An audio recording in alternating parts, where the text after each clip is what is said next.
السلام علیکم۔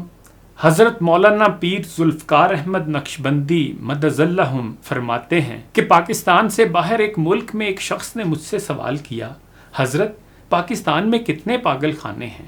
میں نے کہا کہ 2 4 یا 5 زیادہ سے زیادہ 10 ہوں گے، اور ہمیں تو یہ بھی پتہ نہیں کہ وہ کس کس شہر میں ہیں۔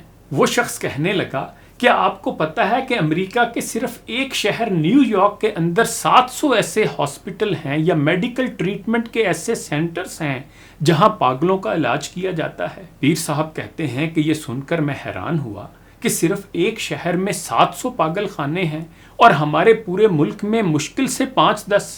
پھر وہ مزید کہنے لگا کہ آپ کو پتہ ہے کہ یہ فرق کیوں ہے؟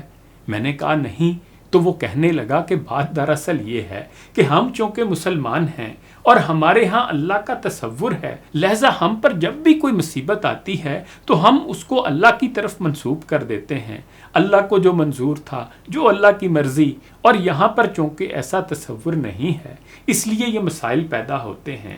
جب کسی آدمی کا بزنس فلاپ ہو جاتا ہے تو وہ بیٹھ کر سوچتا ہے، افسوس میں نے شاید ایڈورٹیزمنٹ ٹھیک نہیں کی، میں نے شاید مارکیٹنگ پر توجہ نہیں دی، میں نے یہاں پر یہ کوتاہی کی اور وہاں پر وہ کوتاہی کی۔ اس طرح سارا بوجھ اپنے اوپر لے لیتا ہے، اس لیے وہ اس ذہنی دباؤ کی وجہ سے ڈپریشن میں چلا جاتا ہے، بعض اوقات تو حواس ہی کھو بیٹھتا ہے اور پاگل سا ہو جاتا ہے۔ چنانچہ پاگل ہونے کی شرح یہاں اتنی زیادہ ہے کہ صرف ایک شہر نیو یارک میں انہیں 700 پاگل خانوں یا نفسیاتی مراکز بنانے کی ضرورت آن پڑی ہے۔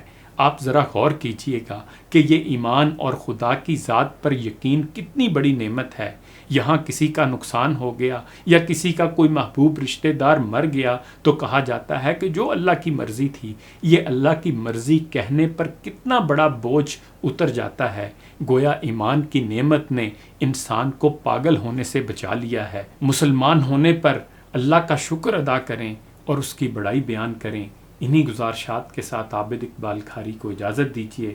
اپنا خیال رکھیے گا۔ اللہ حافظ۔